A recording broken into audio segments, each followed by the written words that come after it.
வணக்க மக்களே, அனைவருக்கும் இனிய வணக்கம். இன்னைக்கு தமிழகத்துல நகைக்கடன் தள்ளுபடி யாருக்கெல்லாம் இந்த முதற்கட்டமான நகைக்கடன் தள்ளுபடி வழங்க இருக்காங்க? நகைக்கடன் தள்ளுபடி உண்மையாகவே வழங்குவாங்களா? இதுவரை முதல்வர் விஜய் அவர்கள் நகைக்கடன் தள்ளுபடி அப்படின்றத பற்றி எங்கேயுமே பேசல. எப்படி நகைக்கடன் தள்ளுபடியை பற்றி வீடியோ மேல வீடியோ போட்டுட்டே இருக்கீங்களே, உண்மையான தகவலை சொல்லுங்க அப்படின்னு சொல்றாங்க. இந்த காணொளி தமிழக அரசால் வழங்கப்பட உள்ள நகைக்கடன் தள்ளுபடி குறித்த தகவல்களை தொகுத்து தான் பேசுறோம். குறிப்பாக 5 சவரன் அல்லது 40 கிராமுக்கு மிகாமல் நகைக்கடன் பெற்றவர்கள் மட்டுமே இந்த சலுகையை பெற தகுதியுடையவர்கள். இக்கடனை தள்ளுபடி செய்ய தேவையான ஆதார் மற்றும் குடும்ப அட்டை போன்ற ஆவணங்களில் அவசியம் குறித்தும், இலங்கை தமிழர் மறுவாழ்வு முகாம்களில் வசிப்பவர்களுக்கு சலுகைகள் குறித்தும் இந்த வீடியோல பார்க்கலாம்.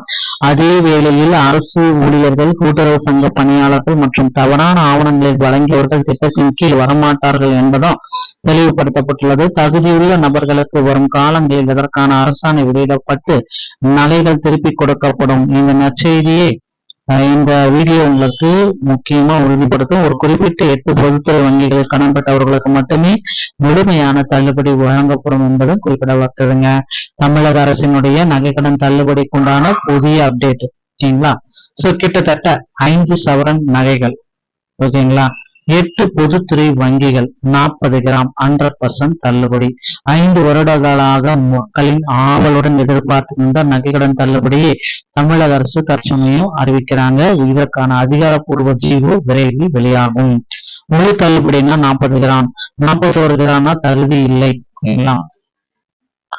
ஆவணங்களின் துல்லியம், இந்த 3மே சரியாக இருந்தால் மட்டும்தான் உங்களுக்கு பாத்தீங்கன்னா தள்ளுபடி. வங்கி கடன் பதிவு, குடும்ப அட்டை, ரேஷன் அட்டை எண், ஆதார் அட்டை எண், இது 3மே கரெக்டா இருக்கணும். தமிழ்நாடு முகவரியுடன் தற்போது செலுத்தக்கூடிய குடும்ப அட்டை, ஆதார் சரியான எண்கள், நகைக்கடனை வாங்கும் போது இந்த எண்களை எவ்வாறு கொடுத்திருந்தாலோ அல்லது எண்களை கொடுத்திருந்தாலோ 100% தள்ளுபடி நிராகரிக்க செய்யப்படும். எல்லை கட்டுப்பாடு, வெளிநாடு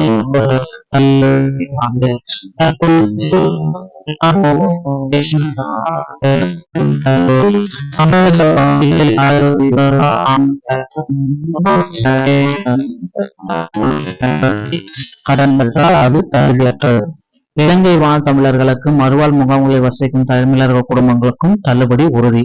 குடும்ப ஓய்வூதியர்கள், தமிழக அரசின் குடும்ப ஓய்வூதியம் பெறுவர்களுக்கு தள்ளுபடி உறுதியா கிடைக்கும்.